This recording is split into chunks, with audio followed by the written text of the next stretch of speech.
Basi asanteni sana wageni wote wa heshima.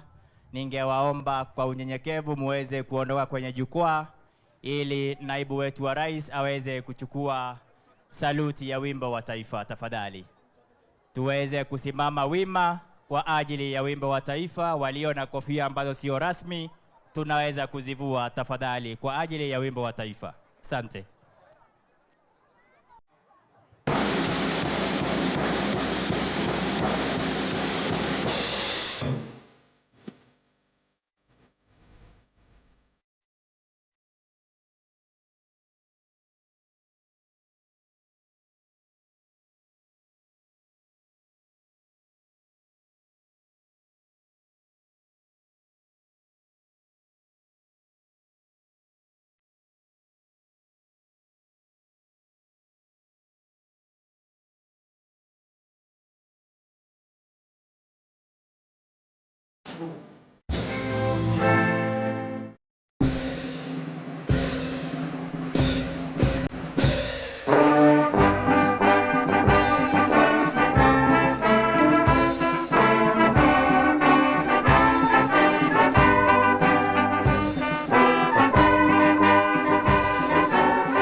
Kwa ruhusa yako mgeni wetu wa heshima, ningependa tuweze kuketi tafadhali. Basi mgeni wetu wa heshima, kwa ruhusa yako ningependa kumwalika mtumishi wa Mungu. Ningependa kuchukua fursa hii nimwalike mtumishi wa Mungu Bishop Peter Kithure aweze kutuongoza kwa maombi.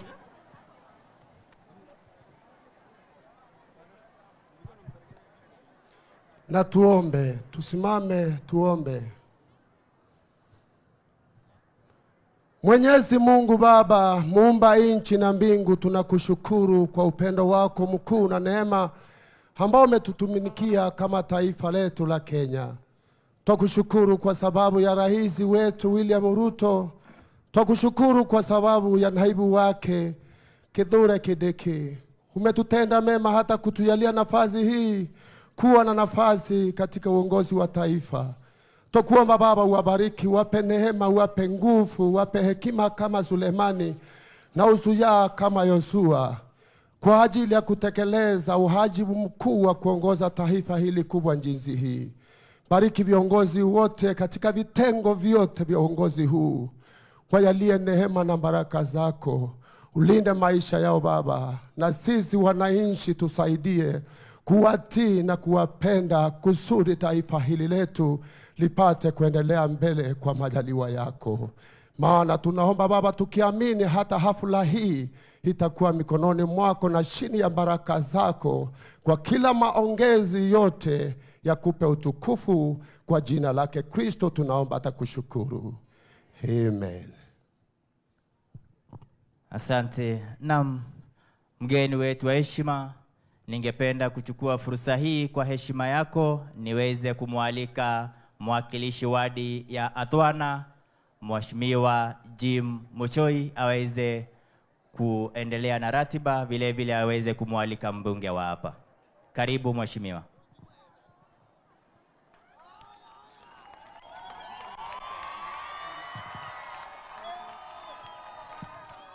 Bwana Yesu asifiwe. Athwana oye! Athwana oye! Arambe! Tutam! Arambe!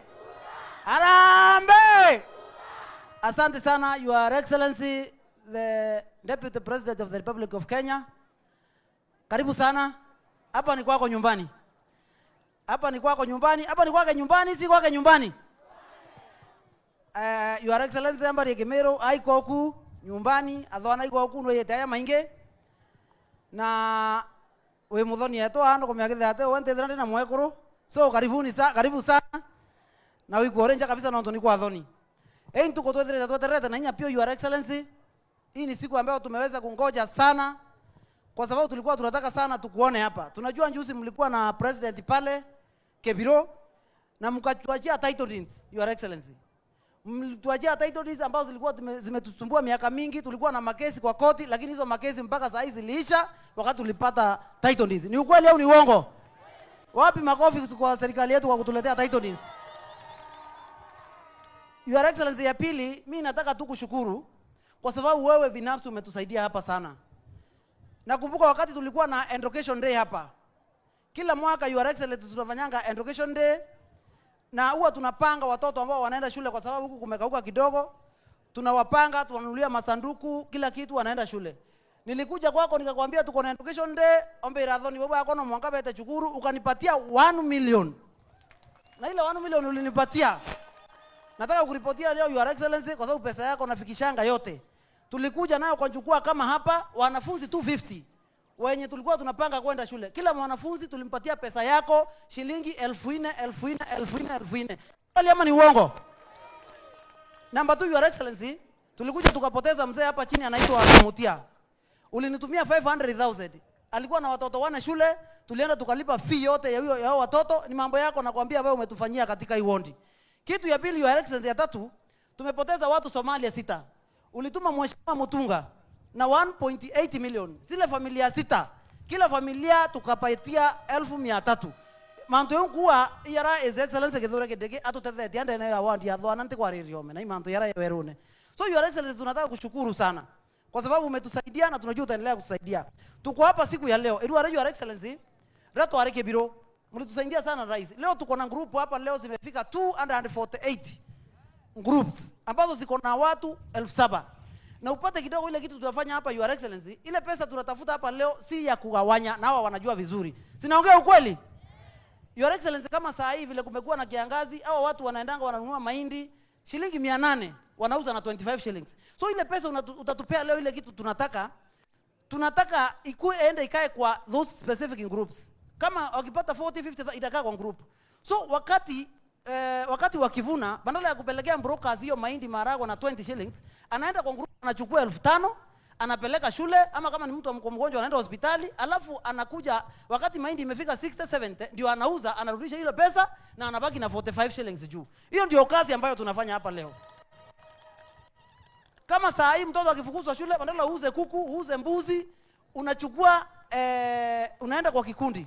Unachukua 3,000 unapeleka shule. Ile kuku yako inakaa hapo, inazaa mayai, inakuwa kuku mingi, unauza, unarudisha pesa kwa kikundi, alafu unabaki na nini? Na kuku nyumbani. Sio ni sawa sawa? So Your Excellency, ndio maana tuko hapa. Na kwa sababu sitaki nikuweke sana, nilikuwa nataka kukuomba tu mambo mawili matatu. Najua leo umekuja kutupanga vizuri ili hao watu wabaki na pesa ya kutosha, hizo groups tuwape pesa waweze kunini. Ya pili, ya mwisho, Your Excellency, nilikuwa nataka tu kukuomba kitu kidogo. Hapa ni heri ambayo imembonda Isiolo, 80% of Isiolo hapa tiko kwa hii ward. Hapa ile kiangazi iko hapa, ukiuliza ni watu wangapi wamelala njaa hapa, utapata ni zaidi ya kwota, ya nusu. Ni ukweli ama ni uongo? Naongea ukweli.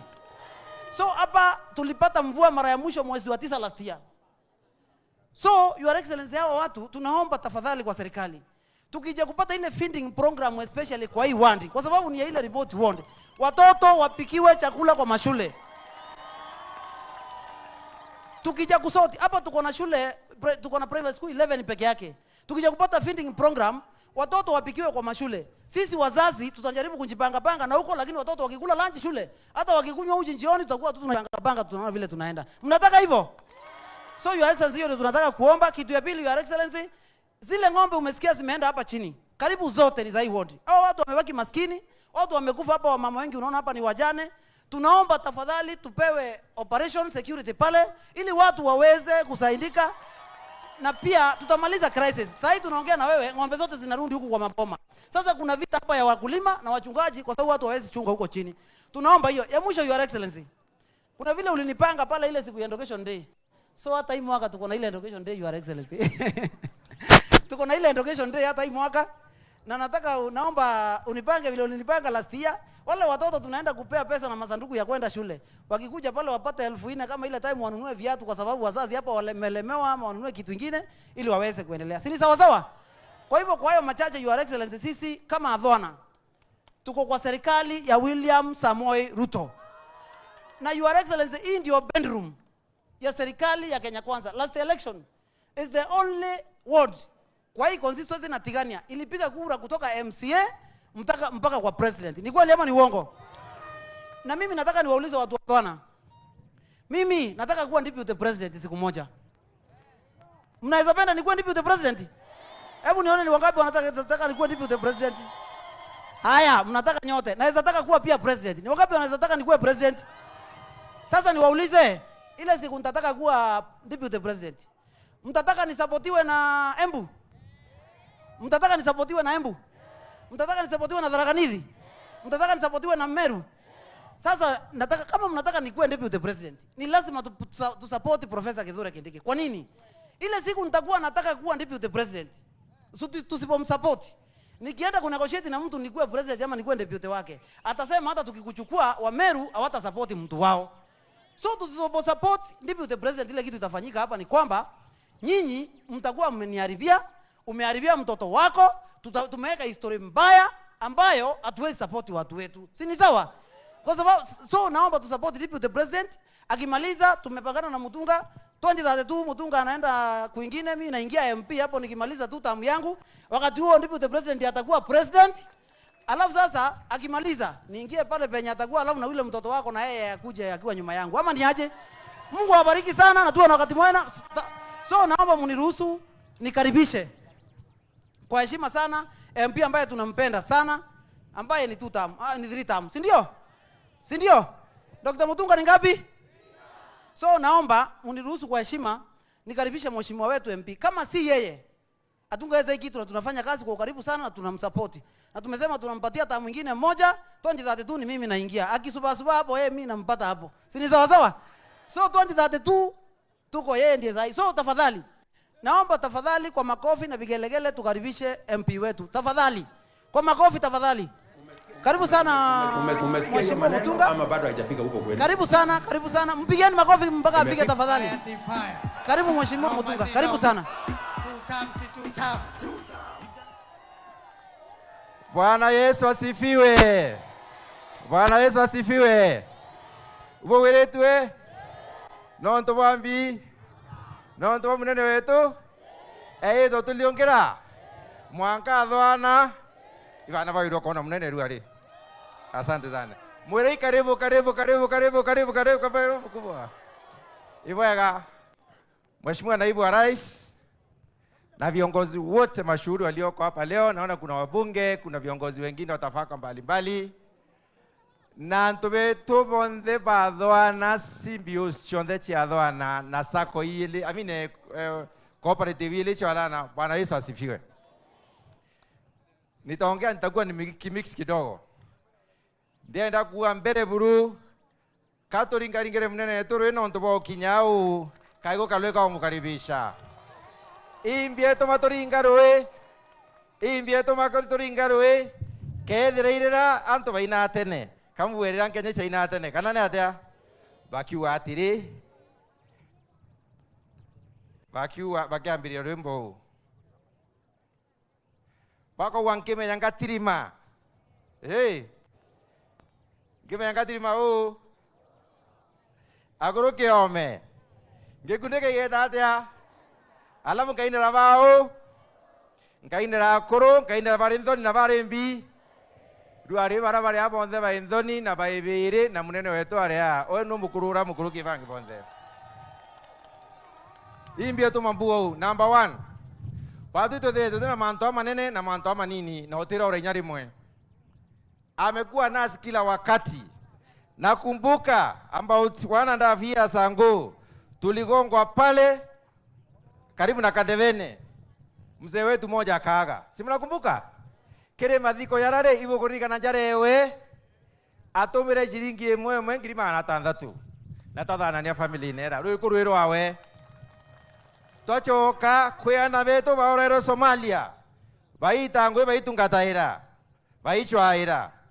baringwa rithathi na be atobathika ke mathiko yara atwere milioni 1,800 na tathani o family 3,333 munene u achoka ringi turaria thina ya kiuru kia athwa kia Mwanika akiriso Mwanika wambire twaririria munene ndeta ndaria noe atuma munini owe urawe agitindikira ari mbere uwe twende CS Kithure Kindiki amwira we eta one munene na inyani we yire gokwa kipchungwa murukomene yire loi iba monere ne yire bwega ito akire kanisa ibo kurika na beje munene o ende diwa manto manini na manene there na batui ni muntu mo yakano mo loi dira murungu atutetherie turi ameru kwa tuika kura ikaringwa achwe orate munene wetu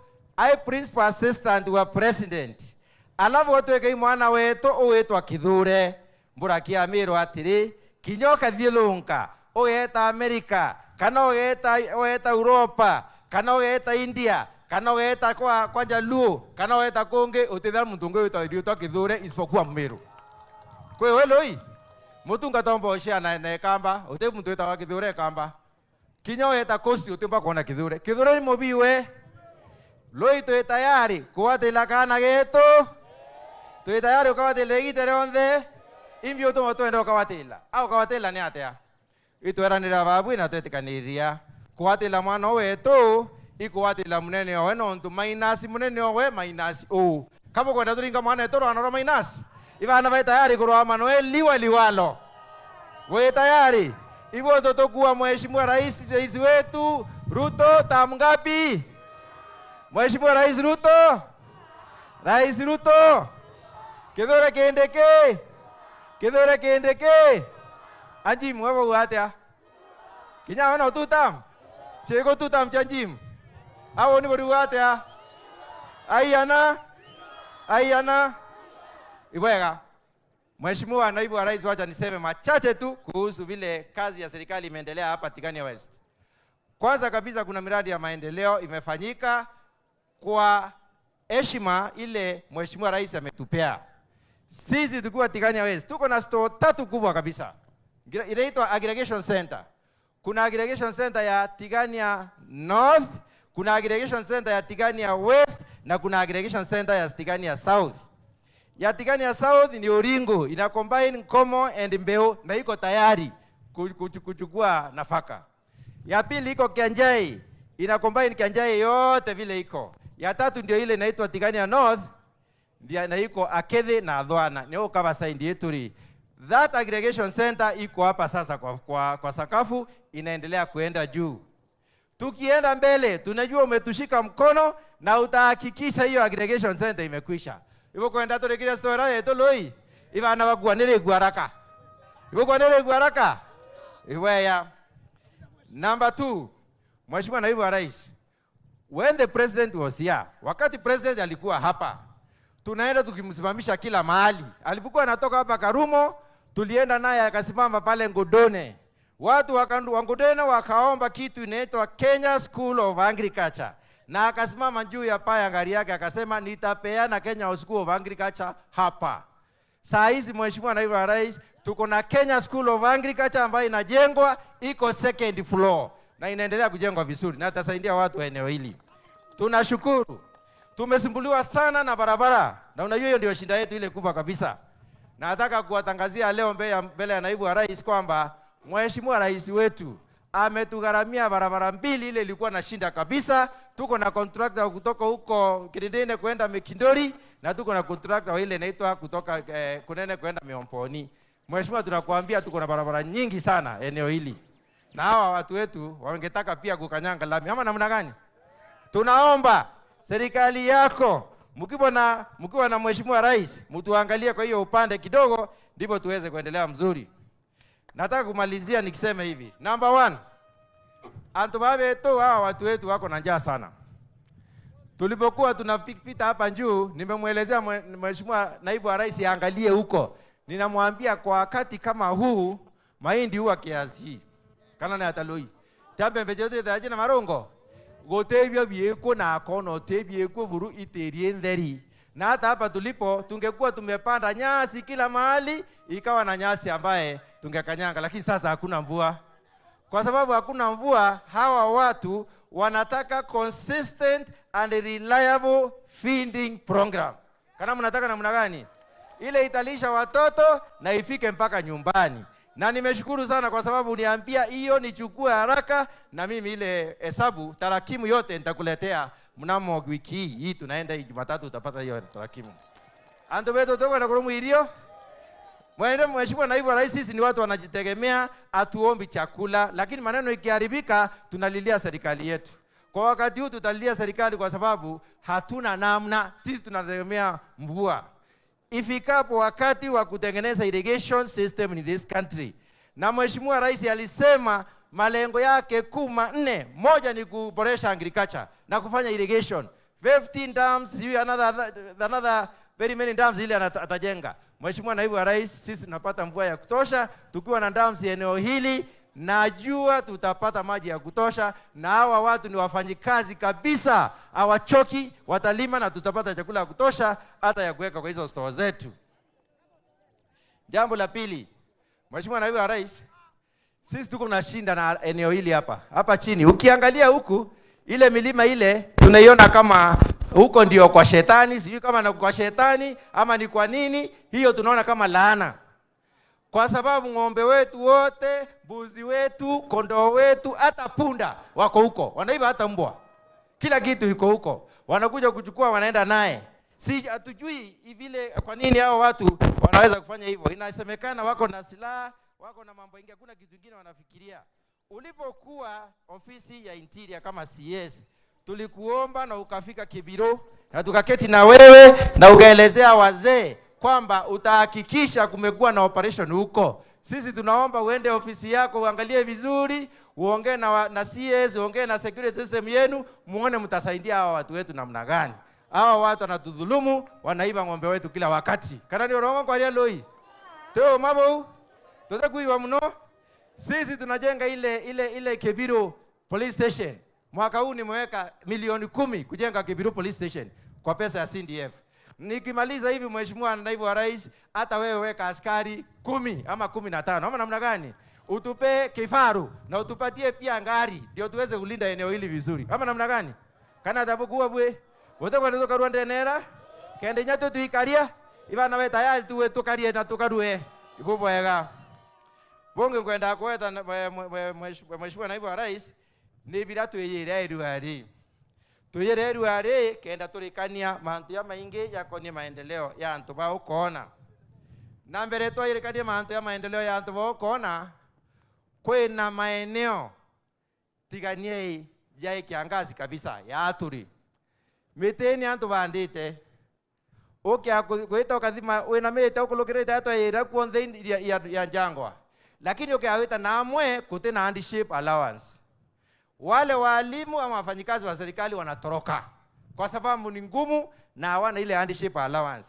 Tigani yetu tungeomba iangaliwe kabisa, ndivyo tuweze kuongeza maeneo ambayo yako na handship allowance, ndio watu wetu waweze kusaidiwa kuweza kufanya kazi pale. Ama namna gani? Teza sawa? Ato yemantu yeruare. Tuyeruare nontubwa ikundi bila bietigania West. Biatoana kana ndakachi yetu na are biekuru na ikundi mixed. Ikundi bionde biria. Toyeto ni ikundi bionde to register KCMBU at sublocation level. Kwa hivyo hao to ina sublocation chiadwana iyana loi. Ida andatu na ikundi biana na simbio ni yana to ina simbio ida andatu. KCMBU ida andatu ito wedetire ito cooperative ya adwana. Ke cooperative ya adwana. Ntukira tari Kibiro, tukira munene ari Kibiro. Mheshimiwa Njim na Roamire amuromba, amwera inania na madhumuni na lengo la kukusanya pesa aweze kusaidia hao watu. Amura munene ndiye ndo mpaka chunjige 10. Amuromba milioni, amura renda kurezi milioni 50, amura mwe 10%. President wetu na uwira akaya na 10%. Mheshimiwa Naibu wa Rais renda ruari ro amau.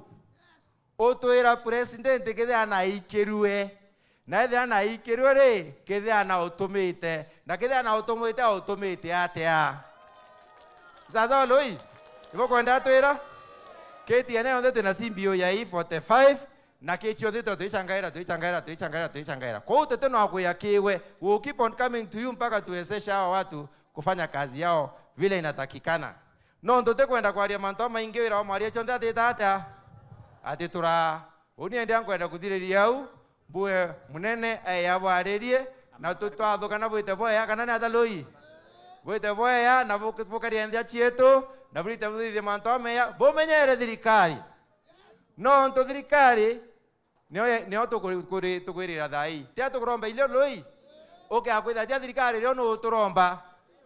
Number 2 ndira mantu yachenjerie no onerete kira ti mwana wetu loi kithei mwana wetu onere ri ketu buruka ochiara ibukendete ibana bendete kana kaetu ituloi ende wagakaria bwe tayari wakaria itarondo tukuna mathanya bwe tayari wakaria kwa antu bakuthulunga kwa mheshimiwa naibu wa rais. Kuna watu wanazunguka huku na ningetaka kuelezea kitu moja.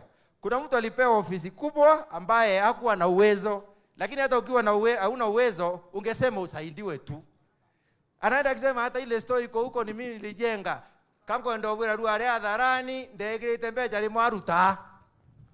Story rai kibuline. Ndiko inye imeolota unkariara muno ndamone TV ne tukweka imeolota. Muntu yo muntu ko yake bwiranga bwa kwa lugera kwa loi. Na bamwira atia. Wanta mbumwire nete buru na wanta mwewe. Tote omwenda na tureta nchilonki itena maana no ntupora tukwenda batwe turenda thirikari yetu tukaria nikera twakura kana na taloi ibanda bagaturwa mathirikari mwanka mwisho twitayari kurwa mathirikari yetu loi ibota nkurikia nkenda kiwa atiri ibo kwenda munene wetu endelea kwathana kenda atwakira barabara atwakira nchuku yau atubithia chukuru atwambasari endelea boya atwikira stima na mantu yangi ibana we tayari kukaria munene wetu ibo ntotokuwa mheshimiwa rais ngapi buru mheshimiwa rais ngapi ate ngapi kawa ile uwa boya ni kenda mbona mheshimiwa rais ngapi mheshimiwa rais ngapi Mheshimiwa rais na naibu wa rais ni kitu kimoja. Kwa hivyo mheshimiwa naibu wa rais au ndio ndo mpaiana. Rukweneria mbeo utarona. Utai ko uchi mwa au ange kurudha uma ndo atea. Nende uri wane nkaraka uka mwere ndilike bravo tiere chukuru chetu chia academy anto bede na stima michi barabara chetu ibwe mantu yengi tayari boya nikera tukomba kuendelea ndiye tumweka Mheshimiwa naibu wa rais. Kwa hiyo wakati mimi nataka kukaribisha uweze kuzungumzia watu wako na pia uweze kuwapea nafasi viongozi wengine ambaye tumekuja nao. Hivyo kwa yuko mnene wake aria loi. Kaiko kaloko mikao mkaribisha yako aria. Chego mke micha makana kaeye. Kaiko kange. Kaiko kadadatu. Asante sana. Aya, tusimame tafadhali, tusimame. Hapo nionyeshe, inua mkono. Twende sasa. Munasema tam, nikisema unasema tam, hata huko nyuma. Fire, noma si noma. Two times. Vijana munataka nini? Two times. Wazee munataka nini? Hadi wa mama munataka nini? Kwa mara ya mwisho tena. Vijana munataka nini? Na wazee munataka nini? Hadi wa mama munataka nini? Asante.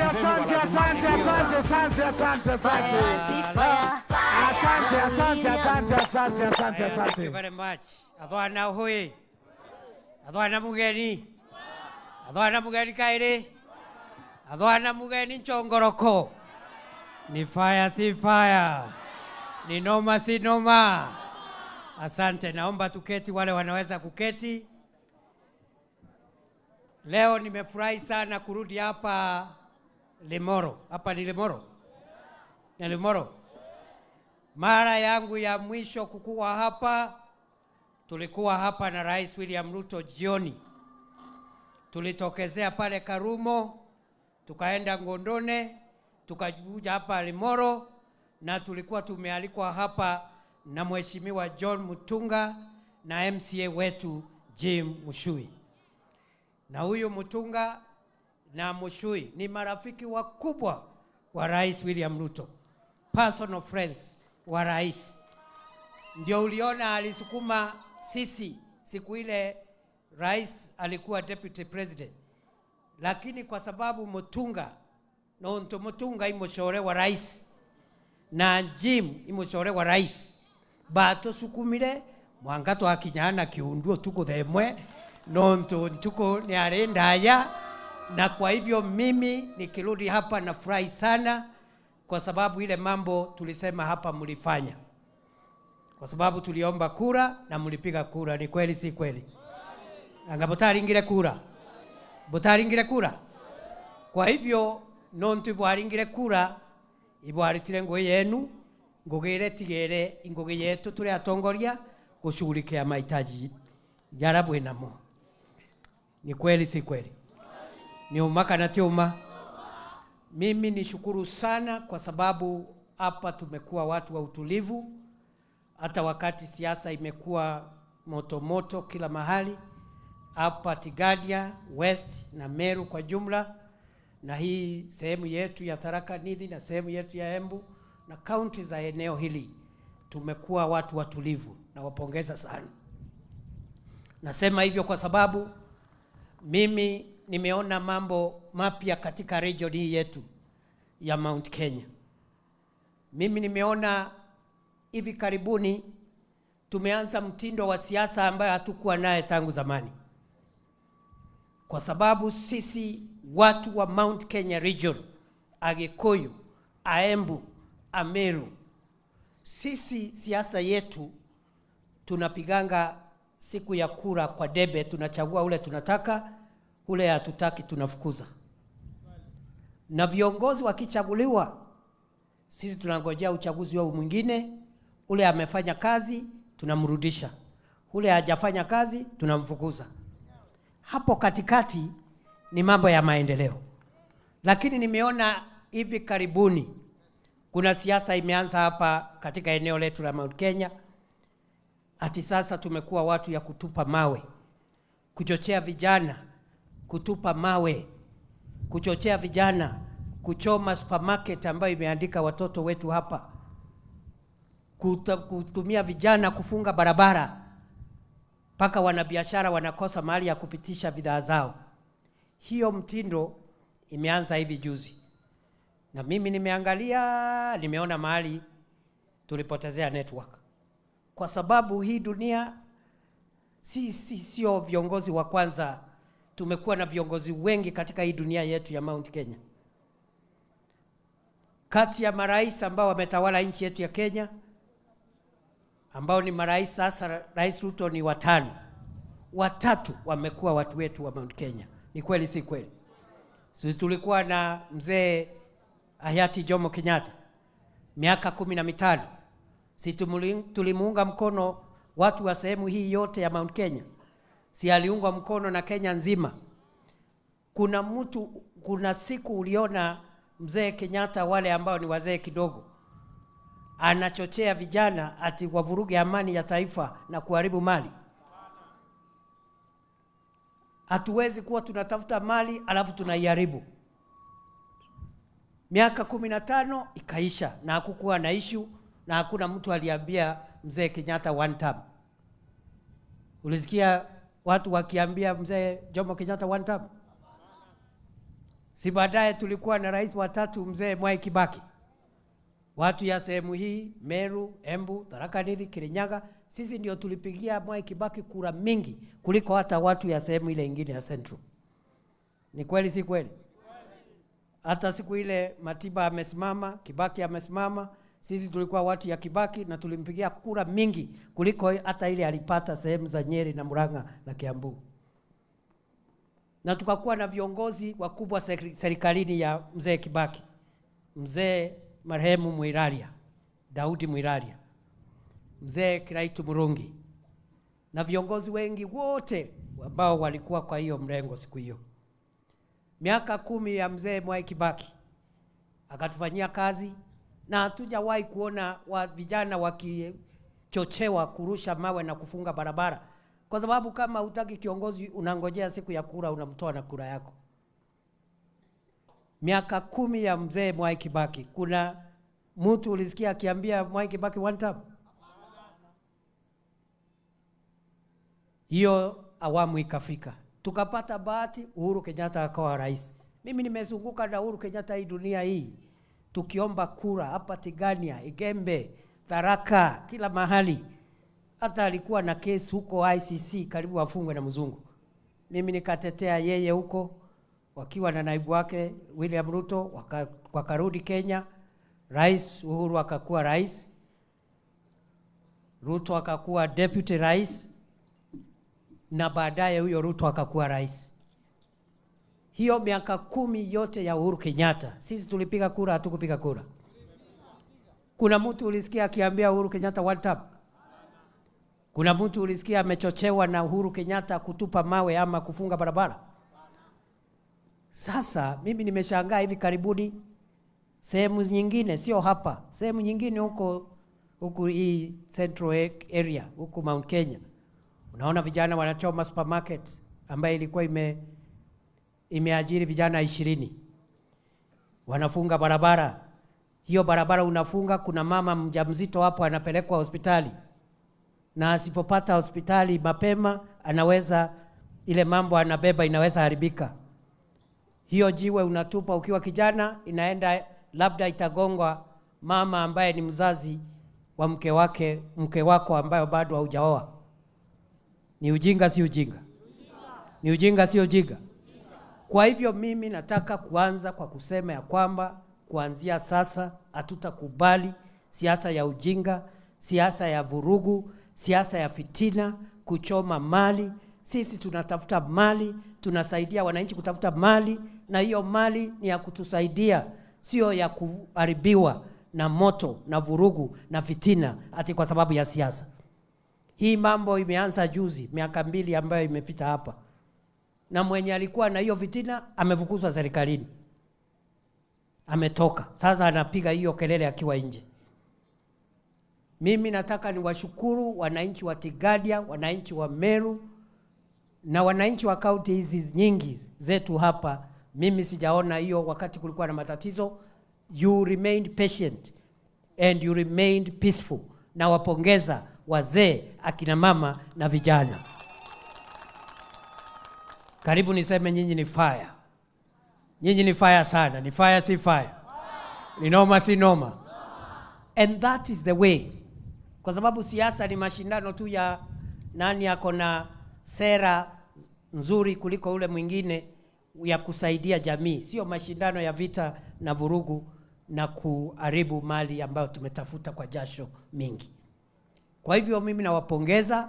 Sasa ile wakati iko ni ya kutimiza ahadi ambazo tulitoa kwa wananchi. Umesikia Mheshimiwa Mutunga na Mheshimiwa Muchui wamesema kuna hatua kidogo tumefanya. Mimi nimekuwa waziri wa usalama katika miaka 2 ya kwanza ya utawala huu, na nilijaribu kukazana na ile kazi nilikuwa nimepewa ya kupigana na magaidi, wezi wa mifugo. Na hata hapa nimeshakuja vile waheshimiwa wamesema, MCA anajua, MP anajua.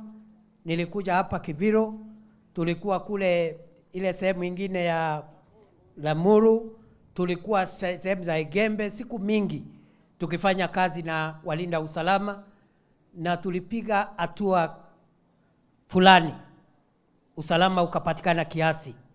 Lakini tumeona ya kwamba wale wakora bado kuna kazi ambayo bado hatujamaliza. Na kabla nitoke pale katika wizara, tulikuwa tumepanga vile tutaenda kutafuta hao mahali wanaishi.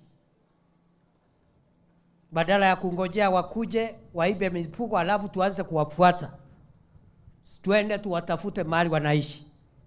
Na mimi nimehusunishwa sana na mambo ambayo yametendeka hivi juzi hivi karibuni hapa ambayo yameturudisha nyuma kazi nzuri ambayo tulikuwa tumeanza kama serikali. Na mimi nataka niseme ya kwamba nimezungumza na rais na viongozi wetu wa hapa, wabunge wetu, gavana wetu, seneta wetu, na rais amewatuma kwa waziri mpya wa usalama pale siku 2 ambazo zimepita. Na rais amenipatia jukumu ya kusaidiana na waziri kuhakikisha kwamba ile maneno ambaye tulikuwa tumepanga kufanya nikiwa waziri tuifanye sasa, ndio tukamilishe hii shida ituondokee, kwa sababu Kenya ni nchi yetu na kila mwananchi yako na haki ya kulindwa maisha yake na mali yake. Natoa rambirambi kwa wale ambao wamepoteza watu wao, na tutakaa pamoja kuhakikisha kwamba hii shida tuiondoe. We have to fix this problem once and for all. So tumekuwa na hii kisirani for a long time. Saa ingine inaenda chini, saa ingine inaruka tena. Na kwa hivyo nataka niseme vile vile ya kwamba tutaongeza askari wetu maalum katika sehemu hii, na tutaongeza National Police Reservice katika sehemu hii, na hii security team ambaye inajaribu kutusaidia, security team ya Meru County, wamejaribu kiasi wakishirikiana na NPR na polisi, lakini bado tunaona hawa majambazi wako na kiburi na ujeuri mingi na ujuaji. So tutaongeza vifaa vya usalama, tutaongeza kambi ya vikosi maalum vya kukabiliana na hao majangili, na vile vile tutahakikisha kwamba kama kuna tendo kama hilo ambalo limetokea, kabla ya kitu kingine tunarudisha hao mifugo wote, all of them. Na mimi najua mliona vile tumefanya hii wiki, but that is in the short term kwa sasa. Long term solution, suluhisho ya kudumu, ni kwenda na kutafutana na wao magaidi mahali walipo, mahali wanaishi. Sijui kama tunaelewana jameni. Kwa hivyo mimi nimeuliza hao wananchi na viongozi tukiwe kimya tu kidogo, please. Na hii mambo ya usalama hapa. Sasa mimi ndio Deputy President wa Jamhuri ya Kenya. Nilijaribu nikiwa Minister wa Security. Sasa niko na nguvu maradufu. Kwa hivyo hii shida ya wizi wa mifugo, mimi sitaki tena mulaumu Mheshimiwa Jim. Mimi sitaki tena mulaumu Mheshimiwa Mutunga. Wamejaribu wawezavyo kulingana na kiwango yao kama wabunge ambao wamechaguliwa hapa. Ile imebaki sasa ni serikali kupigana, kukabiliana nao magaidi na kuwaangamiza. Na mimi nataka niwaambie kwamba kwa sababu hawa majangili sio wa kwanza. Mimi wakati nimekuwa waziri wa usalama tulikuwa na shida kubwa kule Lamu. Wananchi walikuwa wanauawa kila siku, na unajua kuna wananchi wengi kutoka hapa Mount Kenya wako kule Lamu. Karibu ya nusu ya wananchi wa Lamu ni watu ambao asili yao ni huku. Tulikuwa tunazika watu kila mahali, kila siku, kwa sababu ya shida ya majangili na wahuni kutoka nchi jirani ambao ni Al-Shabaab. Tuliwanyorosha, tuliishi huko msituni na askari wetu na jeshi letu, na hiyo mahali sasa kumekimya completely. By the time I left the Ministry of Interior, that place was silent. North Rift ilikuwa na shida kama hiyo. We have now restored peace completely in the Kerio Valley. Hii dunia ya Kenya yote mahali kumebaki na shida ya wezi wa ng'ombe na magaidi ni hapa kwetu Meru North. Na mimi ile kazi ambayo nilikuwa nimepanga, alafu nikakuwa Deputy President, nikatoka kwa wizara. Sasa rais ameniambia nikuje tusaidiane na wizara tukamilishe hiyo kazi, tuende kule tutafutane na hao majangili, kwa sababu hawa majangili wanapimana nguvu na serikali. Ni kweli si kweli? Siu ni ubabe wa ni nani mwenye nguvu kati ya serikali na majangili? It is very clear. It is a competition on who has more force between criminals and the government of Kenya. Nipatieni muda kidogo jameni. Mimi hii aibu nitaiondoa jameni. Hii aibu yetu hii nitaiondoa hii. Ama namna gani jameni? Na hii shida sasa msilaumu hao viongozi, hao ndugu zangu. Wacha hao ndugu zangu waendelee kusukuma hii mambo ingine ya masomo, ya barabara, ya maji, mambo ya usalama wa sehemu hii. Mimi na rais na waziri wa usalama, sisi tutakuamilia hapa mpaka tumalize hii shida, and we will finish this problem once and for all. Sijui kama tunaelewana. Tumeelewana? Unajua kuna wengine walikuwa wanasema Mutunga atetei watu yake vizuri, sijui mheshimiwa Kele, sijui afanyi, sijui Taitumu afanyi. This problem is bigger than our members of parliament. This problem is bigger than the governor of Meru County. This problem is a national government problem. Only the president and the security infrastructure of the country can crush these bandits once and for all. Kana atabukuka tubaka badwana. Si ni hivyo? Hapa nasumbuana hapa ati unalaumu gavana, unalaumu mbunge. Mbunge yako na silaha gani? Si silaha ni ya serikali. Ama namna gani? And the criminals have dared us. They are testing, and we are in a competition on who has more power between the government of Kenya and the bandits that are raiding the people of Meru North. Na kama vile tumekwamisha magaidi wa Lamu, magaidi wa Northeastern, mahali nilikuwa naishi nikiwa waziri, magaidi wa North Rift, hata hii ya Meru North, hii magaidi tunawaendea kwao. We will go and visit them in their homes. As they prepare to come to raid, we will go and attack them from where they are planning. Ama namna gani jameni? Kwa hivyo mambo ya usalama mimi najua it is a big problem, and the solution is not to hate the government.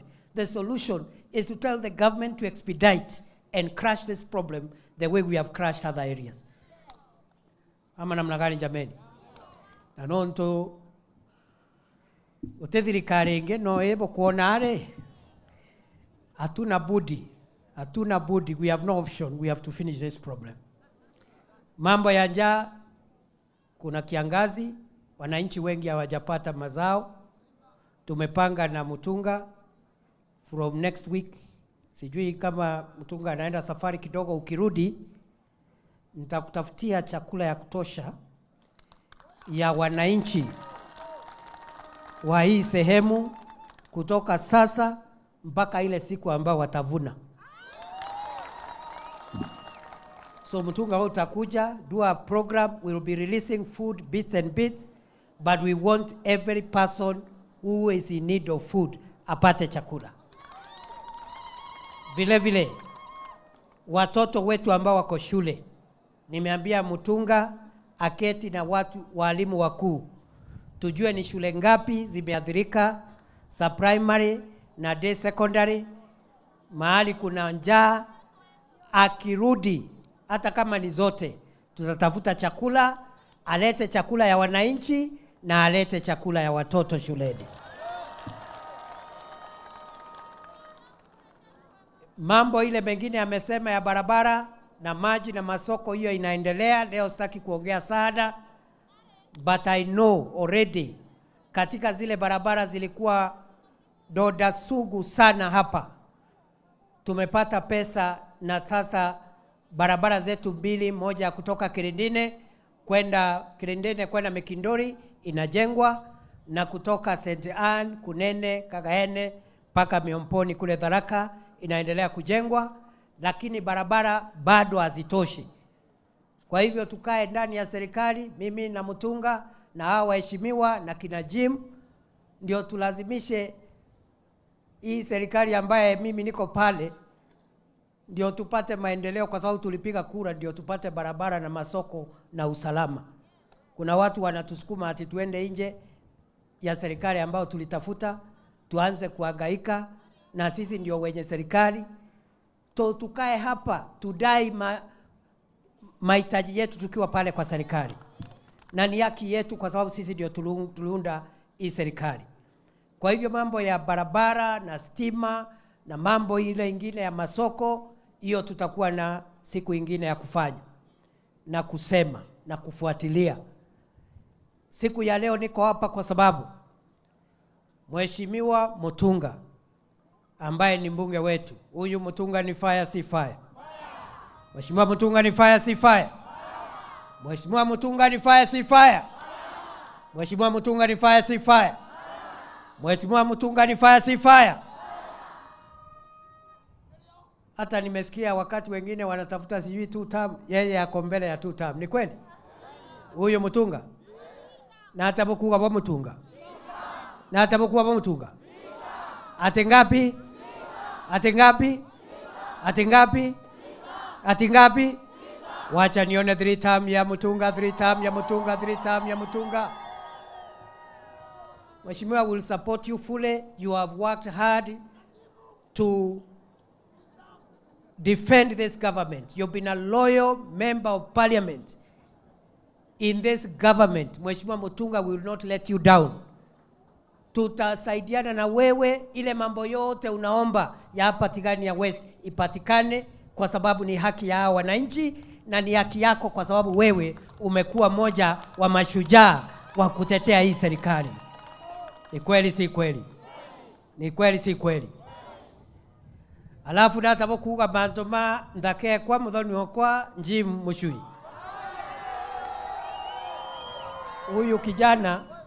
Huyu kijana ameoa msichana wangu. Ndio unaona ana behave properly nikiwa area. Kwa sababu akimisbehave, mimi napigia mtoto yangu namwambia, lakini nimepigia mtoto yangu simu ameniambia Jim ni mtu muungwana, ni mzee mstaarabu. Na Jim, leo nimeconfirm wewe sio tu kiongozi mzuri hapa Adhwana Ward, hata kwako nyumbani wewe ni kiongozi mzuri. Huyu Jim ni fire si fire? Jim Mushui ni fire si fire? Na hata bokuga wa Jim Mushui ate ngapi? Ate ngapi? Ate 2 term? Ate 2 term? Ate 2 term? Wacha nione 2 term ya Jim, 2 term. Ala. Wacha nione 2 term. Hey, wewe ni fire my son. Wewe ni fire. Ati vijana wanasema mbwekse. Ati mbwekse. Yaani namna hii. Namna hii. Wacha nione mbwekse.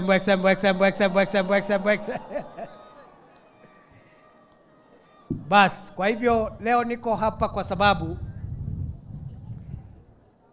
tuko na ujumbe ambao nimepewa na Mheshimiwa Rais, ambaye alikuwa anataka kukuja hapa lakini amesafiri nje ya taifa la Kenya kwa shughuli ya kikazi.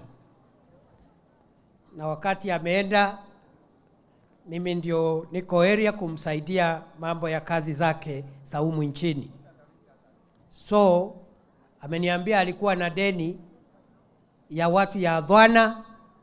Hiyo deni watu ya Adhwana waliomba support kupitia Jim siku ile tulikuwa hapa usiku, na Mutunga akaweka sahihi, akasema hiyo maombi ya Jim itengenezwe. Dawa ya deni ni nini? Dawa ya deni ni nini? Sasa rais amekumbuka aliacha deni hapa, akaniambia watu ya Adhwana niko na deni yao, Jim Mushui niko na deni yake, na Mheshimiwa Mutunga niko na deni yake. Leo nimekuja kulipa deni ya mkubwa wangu, na hiyo deni nalipa leo, sio kesho. Nalipa lini? Nalipa lini? Nilipe nisilipe? Rais Ruto alipe asilipe? Alipe asilipe? Ndosi alipe asilipe? alipe deni ndio akuwe muungwana, ndio akuwe muungwana. Wangapi wanasema rais alipe deni yake, alipe deni yake, alipe deni yake? Huko rais alipe deni yake, alipe deni yake. Rais alipe deni yake, alipe deni yake, alipe deni yake. Ala, so mdosi hana bahati leo. Watu yake wamesema alipa deni, wewe boss, ama namna gani? Ama namna gani jameni? So mimi nimeleta hiyo ujumbe, iko hapa. Iko hapa. Sitoki hapa bila hiyo deni kuwa hapa. Na saa hii iko hapa na Mutunga, niseme nisiseme? Huyu Mutunga nimempatia ako nayo hapa, na wacha niseme ni ngapi, niseme nisiseme? Niseme nisiseme? Rais Ruto amefanya vizuri? Amefanya vizuri kulipa deni yake? Amefanya vizuri kutujengea zile barabara zilikuwa zimekwama kwa muda, na zile zingine atatujengea? Amefanya vizuri. Sasa mbona mnaniangalia hivi kama mnajua niseme nisiseme? Kwani nyinyi mnasomanga barua ikiwa kwa bahasha? Kabudhoma barua ile mbashani? Mumesoma hiyo barua? Niseme nisiseme? Kwani ni 1,100? Ni 1,200? Ni 1,300? Ni 1,500? Mumekataa. Rais aongeze? Rais aongeze? Aongeze? Mutachukua 600? Mumekataa 600? Mbona mnawekea rais pressure hivi? Kwa sababu ni mdosi wetu, ni rais wetu. Na mnasemaje mambo yake? Mnasemaje mambo ya Rais Ruto? Mnasemaje mambo ya Rais Ruto? Mnasemaje mambo ya Rais Ruto? Ya ukweli? Uma kama wacha nione wanasema 2 term ya William Ruto 2 term. Ala, kumbe Rais Ruto ni mtu ya mbwekse. Ni mbwekse si mbwekse? Ni fire si fire? Wacha nione mbwekse.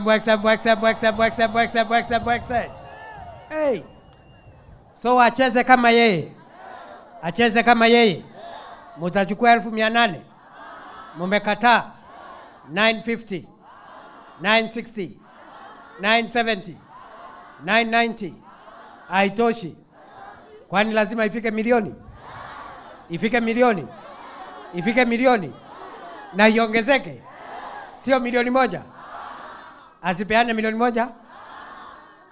Kwa nini? Mutachukua 1.1, 1.3, 1.5, 1.7, 1.8. Hey.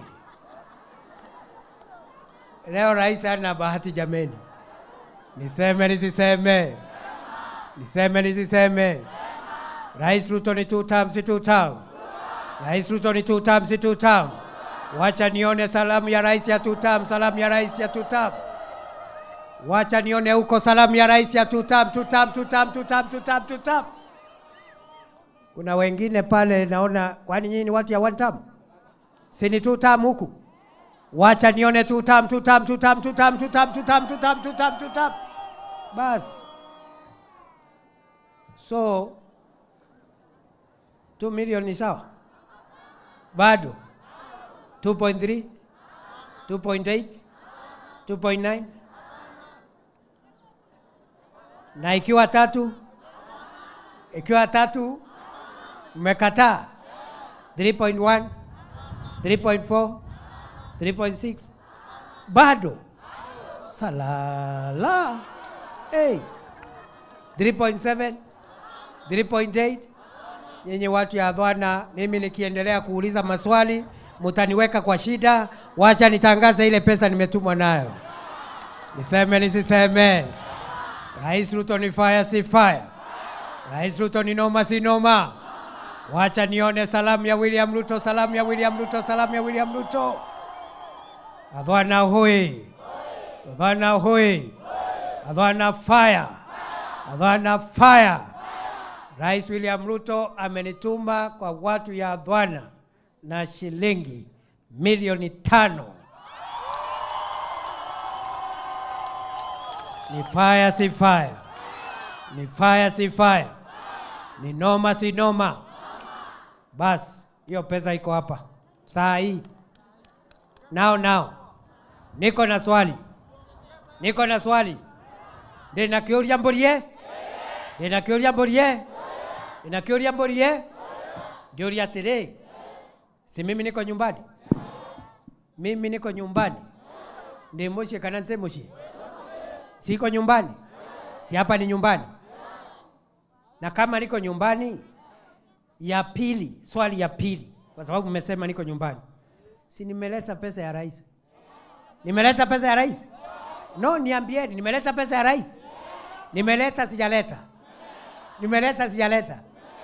Mimi niko nyumbani na nimeleta pesa ya rais. Swali ya tatu na ya mwisho, kama niko nyumbani na mimi ni mtu wenu na nimeleta pesa ya rais, iko maana mimi nitoe pesa?